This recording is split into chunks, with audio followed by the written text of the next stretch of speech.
Assalamualaikum warahmatullahi wabarakatuh. Perkenalkan, nama saya Rizka Darin.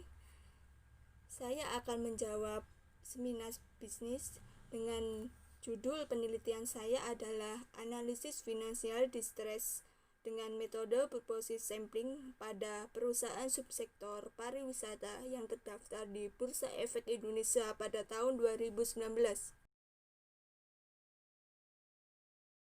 Saya akan menjawab nomor 1. A. Apa fenomena utama dalam penelitian? Menurut saya, industri pariwisata merupakan salah satu sektor jasa dengan tingkat pertumbuhan pasar dunia. Beberapa negara sektor pariwisata menempati urutan paling atas sebagai sektor yang banyak menyumbangkan devisa untuk negaranya.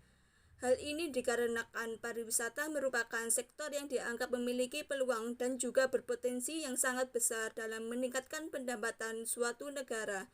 Salah satu fenomena wisata di Indonesia yaitu Jungleland Theme Park, yaitu salah satu bisnis yang berada di bawah naungan PT Graha Andra Sentra Propertindo Tbk, juga mengalami kesulitan dalam keuangan sehingga harus melakukan pemutusan hubungan kerja atau PHK terhadap sebagian karyawannya.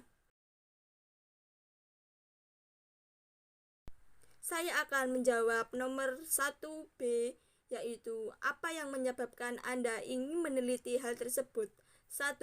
Untuk mengetahui pengaruh rasio profitabilitas return on asset dalam memprediksi kondisi finansial distress.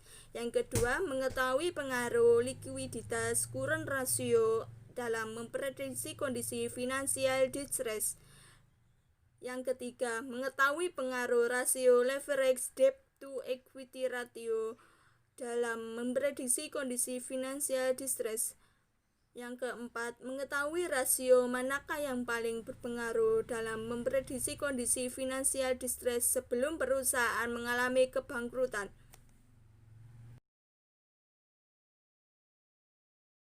Saya akan menjawab 1C. Dasar teori apa saja yang akan digunakan? 1.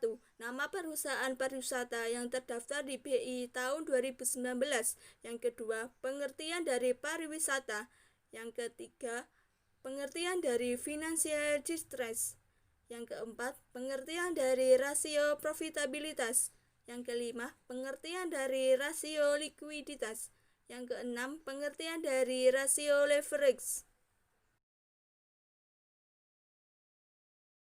Saya akan menjawab 1D. Metode penelitian apa yang harus Anda gunakan? 1. Populasi dan sampel. Populasi dalam penelitian ini adalah seluruh perusahaan subsektor pariwisata yang terdaftar di Bursa Efek Indonesia dengan periode penelitian yang digunakan di tahun 2019. Sampel yang digunakan penelitian ini perusahaan subsektor pariwisata yang terdaftar di Bursa Efek Indonesia dengan periode tahun 2019, di mana dalam teknik pengambilan datanya menggunakan metode purposive sampling, di mana dalam metode tersebut terjadi penetapan responden untuk dijadikan sampel dari satu populasinya berdasarkan dengan kriteria tertentu. Selanjutnya, data penelitian. Jenis dan sumber data. Jenis penelitian ini menggunakan penelitian kuantitatif dengan menggunakan data sekunder, yaitu data yang diperoleh dari peneliti berbagai sumber yang telah ada. Data yang diolah meliputi data laporan keuangan dari pihak kedua, yaitu Bursa Efek Indonesia pada tahun 2019. Teknik pengumpulan data. Teknik pengumpulan data yang digunakan menggunakan metode dokumentasi, yaitu mengumpulkan data atau dokumen meliputi data laporan keuangan perusahaan subsektor pariwisata yang terdaftar di Bursa Efek Indonesia. Variabel penelitian. Variabel penelitian yang digunakan dalam penelitian ini meliputi variabel dependen dan independen. Selanjutnya, metode analisis data. Metode analisis data yang digunakan untuk menganalisis data hasil penelitian agar dapat diinterpretasikan menjadi laporan sehingga laporan yang dihasilkan mudah dipahami. Selanjutnya, saya akan menjawab pertanyaan nomor 2. Kapan Anda memilih metode penelitian kuantitatif?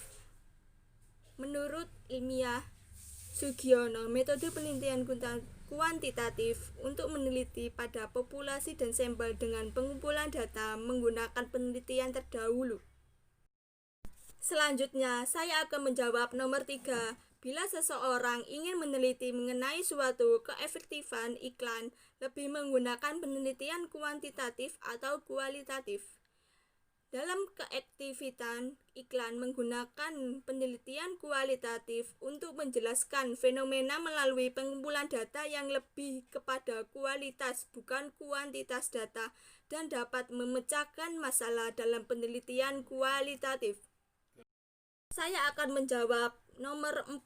Jika jumlah populasi lebih kecil dari jumlah minimal sampel yang diperbolehkan, karena data yang dihasilkan dari sampel itu benar-benar akan relatif sama dengan data yang diperoleh jika penelitian dilakukan terhadap seluruh data populasi.